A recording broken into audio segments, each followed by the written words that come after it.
오늘 하나님께서 우리에게 주시는 말씀은 마가복음 12장 13절에서 17절입니다. 신약 성경 76쪽입니다.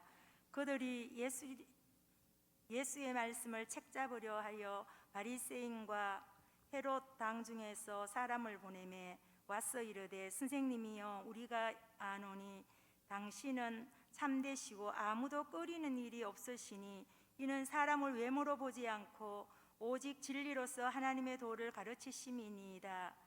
가이사에게 세금을 바치는 것이 옳으니까 옳지 아니하나이까? 우리가 바치리이까 말리이까 한데, 예수께서 그 외식함을 아시고 이르시되, 어찌하여 나를 시험하느냐? 데나리온을 하나를 가져다가 내게 보이라 하시니 가져왔거늘, 예수께서 이르시되, 이 형상과 이 글이 누구의 것이냐? 이르되 가이사의 것이니이다. 이에 예수께서 이르시되, 가이사의 것은 가이사에게, 하나님의 것은 하나님에게 바치라 하시니 그들이 예수께 대하여 매우 놀랍게 여기더라. 아멘.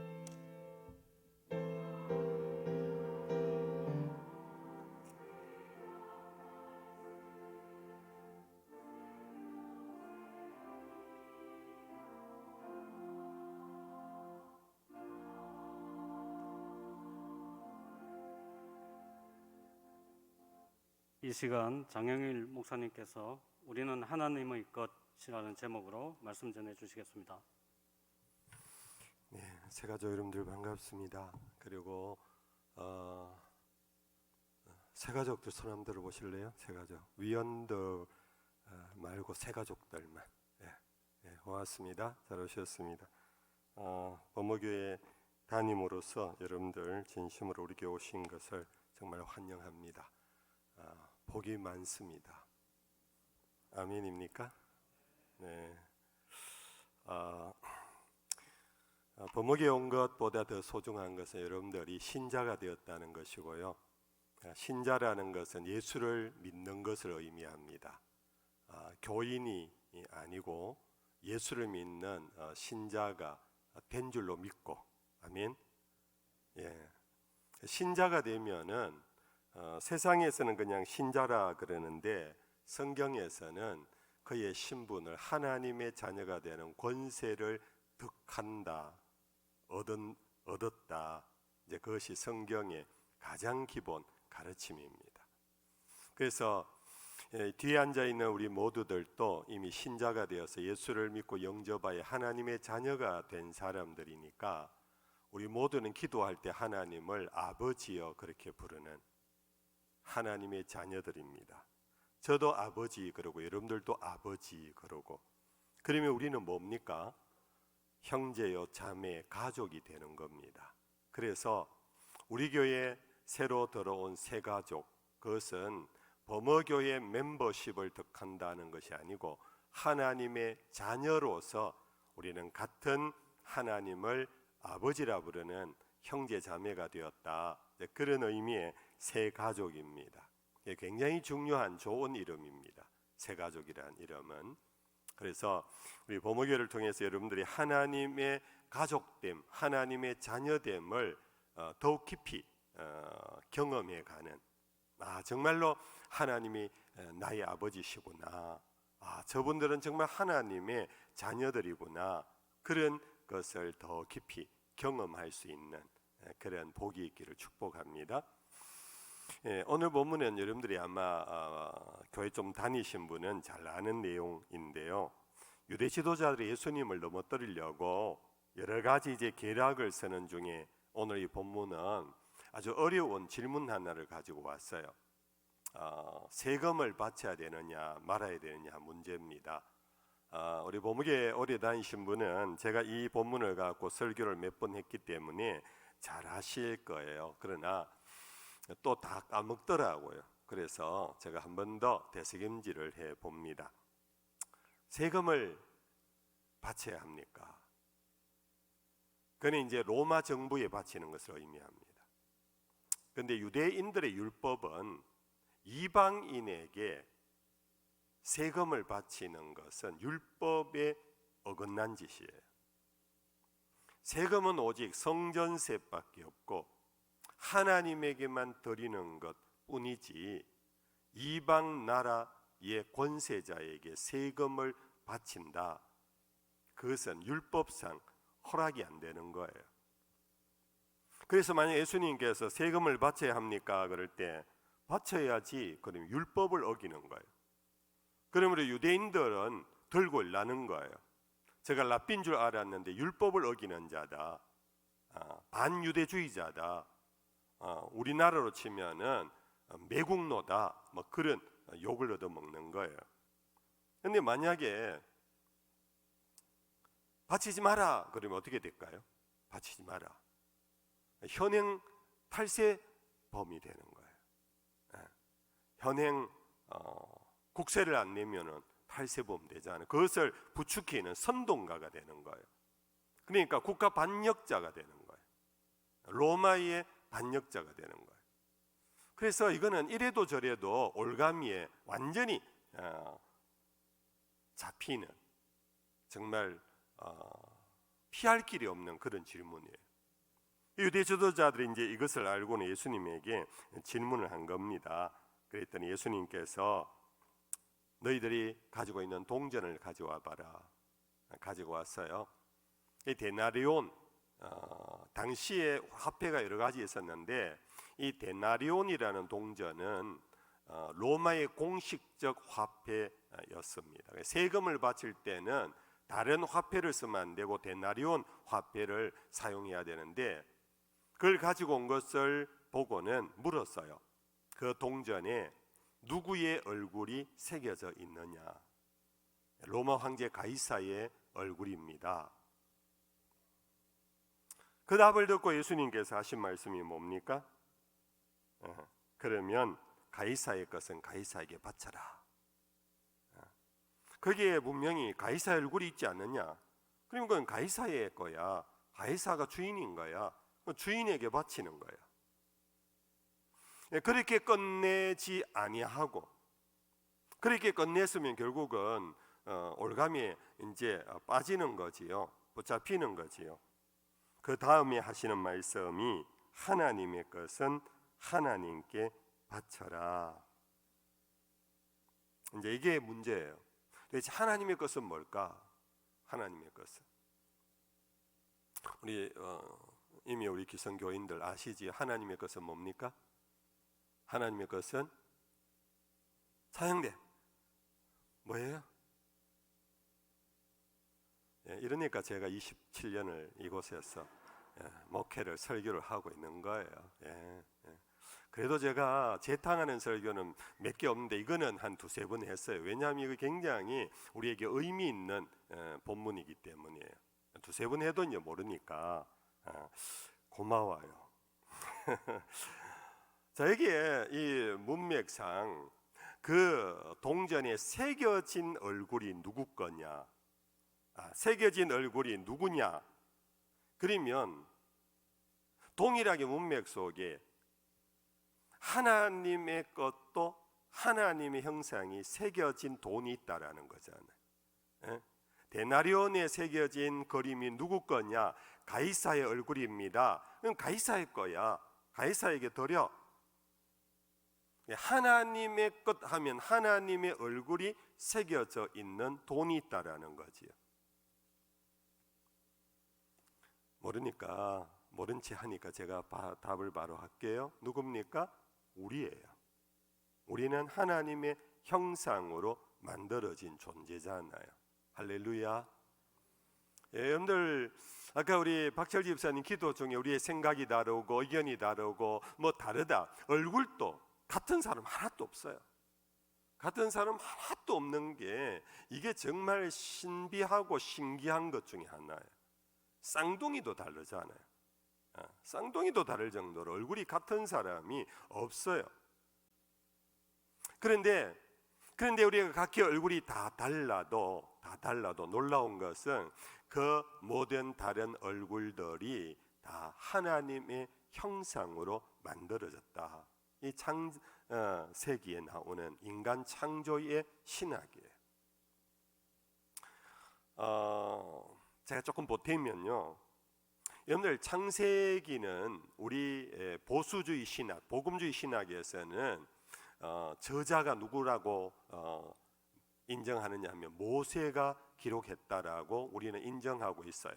왜냐하면 예수님께서 모세의 글이라 그렇게 표현했어요. 누가복음 24장에 보면은 모세의 글과 시편의 글과 선지자의 글, 거기에는 인자가 고난을 받아야 할 것이 기록되어졌느니라. 엠마오로 내려가는 제자들을 만나서 예수님께서 대화하는 중에 나온 얘기예요. 그래서 예수님이 친히 모세의 글이라. 그게 이제 모세 오경이라 걸어지는 것 중에 첫 번째 창세기가 모세의 글이에요. 근데 모세의 글이라는 게 왜 의미가 있느냐 하면은 모세가 창세기를 기록하게 된 나름 신학적 배경이 뭐냐면 모세는 출애굽의 역사의 영도자잖아요. 출애굽은 결국은 노예 종살이 하던 사람을 해방시킨 거예요. 그들을 이끌고 나올 때에 그들이 형통할 때는 막 쉽게 말하면 모세에게 막 박수 부대였어요. 근데 어려움이 있자 모세를 손가락질하고 질타하고 우리의 무덤이 없어서 이곳까지 이끌고 와서 우리가 광야에서 죽도록 하려고 하느냐 하고 모세를 원망했어요. 이때 모세가 시간 날 때마다 성령의 감동 속에 기록한 것이 바로 창세기로 신학자들은 해석하게 하고, 그 창세기를 왜 기록했느냐 하면은 우리가 왜 출애굽을 해야 되느냐, 요셉을 알지 못하던 바로 그 이전에 요셉 위에 누굽니까? 야곱 위에 이삭 위에 아브라함, 우리의 조상들은 하나님이 약속한 땅에 있었다. 근데 여차이차에서 기근을 만나서 이곳에 와 살다가 종이 된 거다. 그러므로 여기가 우리 땅이 아니다. 우리 하나님이 정해준 약속의 땅으로 올라가야 된다. 이걸 이제 기록한 것이 창세기예요. 이제 그게 아브라함으로 끝나지 아니하고 더 거슬러 올라가서 하나님의 창조의 역사까지 기록한 거예요. 거기에서 핵심이 뭐냐 하면은 우리는 지금까지 종살이한, 종은 개돼지 취급을 받았지요. 말이나 소처럼 일만 하는 존재였지요. 그것이 오랫동안 반복하다 보면은 사람이 스스로 쇠뇌를 당해요. 맞아, 나는 인간이 아니야. 나는 애굽 사람은 인간이지만 나는 종이야. 나는 말과 같아. 나는 소와 같아. 라는 스스로 체면에 걸려 있어요. 이때 모세가 아니야, 우리는 하나님께서 우리를 지으셨어. 우리를 지을 때 어떻게 지었느냐 하면은 하나님의 형상으로 지은 보배롭고 존귀한 존재들이야. 이게 바로 창세기의 인간 창조의 기록의 의미라고 학자들은 얘기하는 거예요. 무슨 말씀인지 좀 복잡했지만 이해가 되시나요? 바로 여러분들, 이 말씀은 오늘 또 우리에게 너무나 중요한 말씀이에요. 여러분들, 애굽에 종살이 하던 이스라엘만 노예가 아니에요. 오늘 우리들의 삶을 돌아보면 노예처럼 살고 있지 않은가 생각해 보셔야 해요. 돈만 되면 뭐든지 다 하는, 나에게 뭔가 돌아올 것만 있다면 비굴해지는, 그래서 짝짝꿍하고 그래서 기웃거리고, 오늘 우리들의 삶이 물신, 바로 돈의 신 앞에서 우리는 노예처럼 살고 있지 않은가. 명예 앞에 그것을 위해서 권세를 얻기 위하여서 우리는 자기 속을 다 내놓고 기웃거리고 있지 않은가. 오늘 우리의 삶이 자유인인 것 같지만은 실제로 돌아보면 뭔가에 매여 있어요. 뭔가에 지배를 당하고 있어요. 그것만 주어지면 다 하려고 하는, 외형은 자유인이지만은 삶의 본질은 노예처럼 살아가는 우리의 모습 앞에서 우리는 하나님의 형상으로 지음받은 보배롭고 존귀한 존재라는 것을 우리는 다시 확인하고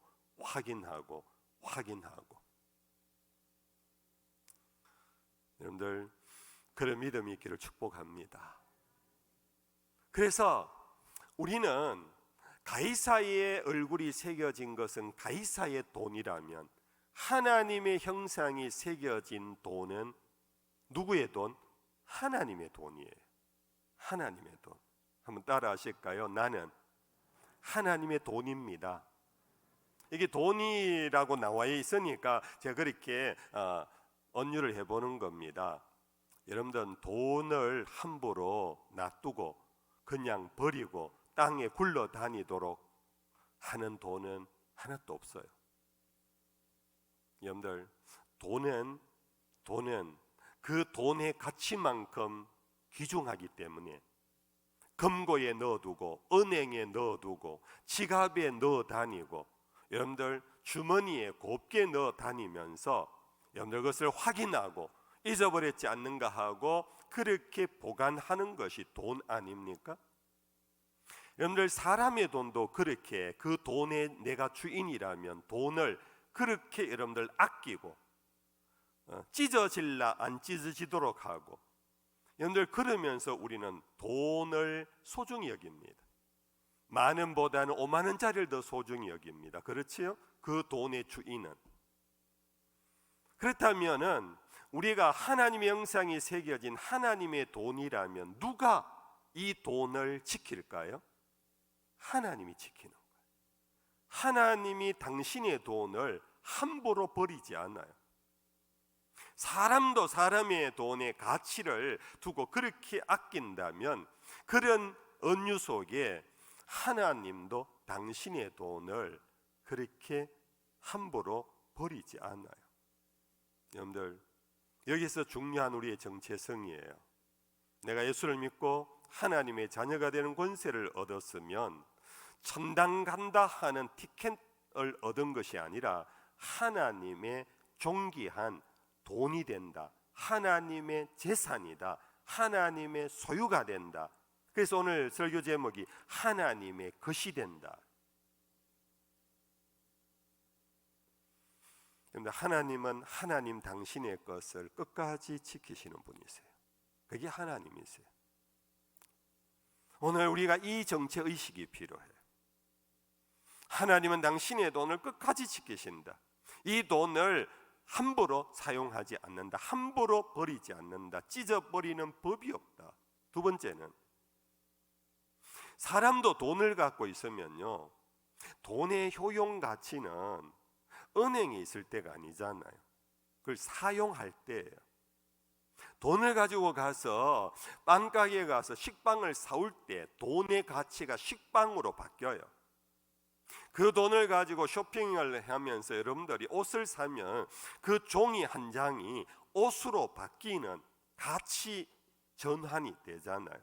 돈은 써야지만 가치가 있는 거예요. 여러분들, 우리도 돈을 사용해서 돈의 가치를, 부가가치를 만들 정도로 여러분들 그렇게 하는 것이 경제활동입니다. 하나님도 당신의 돈을 사용하기를 원하세요. 당신 주머니에 넣어놓고 있지를 원하지 않으세요. 그 무슨 말씀이냐 하면은, 내가 하나님의 돈이라면 하나님은 나를 사용하고 싶어 하신다.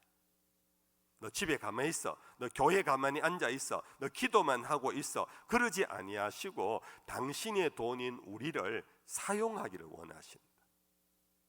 그러므로 내가 하나님의 돈이라는 정체의식을 갖는 사람은 하나님께 드려 서임을 받도록 해야 하는 겁니다.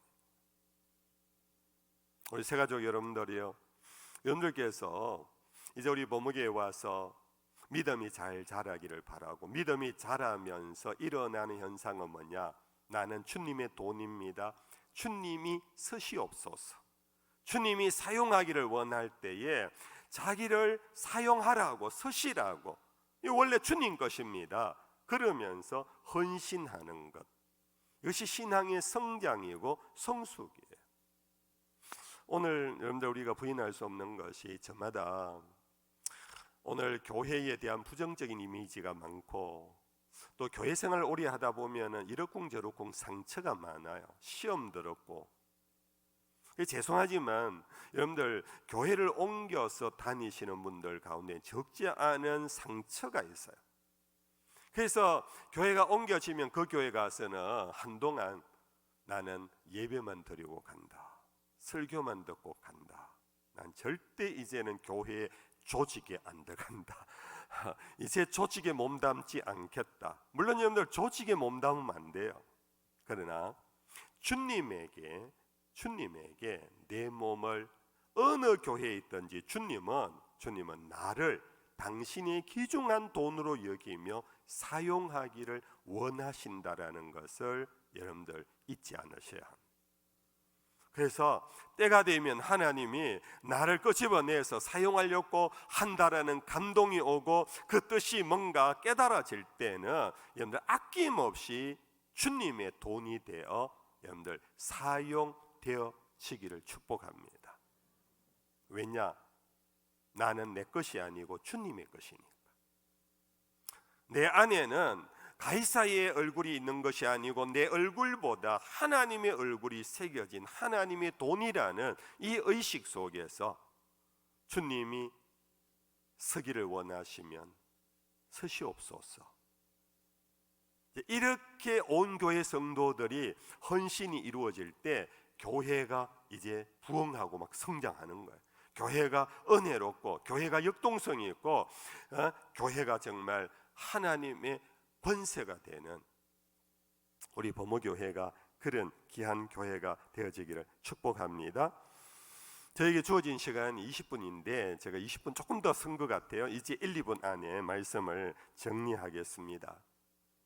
여러분들 우리가 주님의 것으로 서여질 때 돈은 자꾸 서여지다 보면요 그렇잖아요. 양화가 악화가 돼요. 새 돈이 쓰이면 쓰일수록 사람들 손에 막 이렇게 다니다 보면은 구겨지고 찢어지고 헌돈이 돼요. 사용되어지지 않는 한국은행의 금고에 딱 들어가 있는 돈은 조폐공사에서 인쇄되어 나와갖고 그 10년이 가도 새 돈이에요. 그러나 하나님에게 쓰임 받는 우리 성도들은 점차 헌돈이 되어갈 수밖에 없어요. 때때로는 찢어지고 때때로 상처도 받고 그런데요. 분명한 것은 하나님의 것이 되어 하나님 앞에 헌신할 때 하나님은 그 모든 것을 아시고 하나님은 우리에게 은혜를 베푸시고 좀 구체적인 말로 말하면 보상하십니다. 치료해 주십니다. 회복시켜 주십니다. 찢어졌다고 버리지 않습니다. 네가 내 돈으로 많이 사용되어졌구나 그러면서 여러분들 그 돈을 절대 쓰레기통에 버리지 않습니다. 그래서 결국은 하나님을 영화롭게 하고 하나님이 기쁨이 되어지는 그런 존귀한 존재가 됩니다. 여러분들 중국의 황하 자체가 이미 강의 이름이지요. 우리는 황하강이라 그럽니다. 황하강에 얽힌 사자성어가 있어요. 우리 보목에 오래 다니신 분은 아시지요? 사자성어. 황하강과 연결된 이것도 기억이 안 나세요? 그 황하강은요 티베트에서부터 발현이 되어서 그 강이 어디로 흘러갑니까? 어디로? 중국으로 치면 동해, 우리로 치면 서해. 그 황하강이 워낙 오래 많이 흘러오면서 흙을 많이 담고 와서 그 강의 색깔이 누렇다 그래서 황하라 그러고 그 물이 나와서 바다를 이룬 우리나라 서해를 황해라고도 불러요. 그만큼 이제 이 흙이 많이 이제 부유물로 있는 그런 강이지요.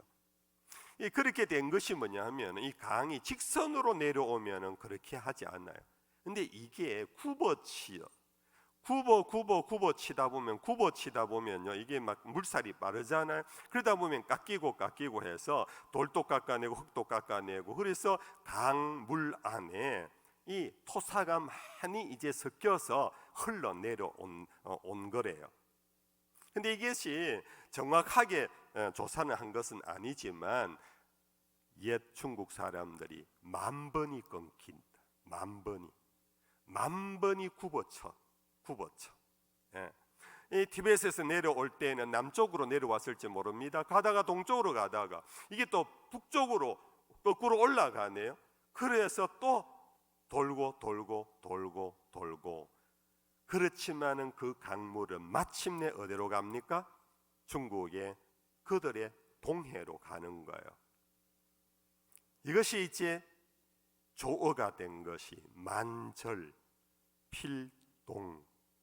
10,000번이 굽어쳐도 반드시 이 강물은 동쪽으로 간다. 여러분들, 이 자연의 하나의 진리예요. 이 황하강을 통해서 우리에게 보여주는 정말 뜻깊은 교훈이에요. 저는 이것을 동을 하나 바꾸었어요. 우리는 10,000번이 굽어치고 상처를 입고 시험이 들고 괴로움이 있고 환난이 있더라도 필천, 반드시 하나님의 나라에 간다. 반드시 하나님의 나라를 이룬다. 만절필천. 누구에게?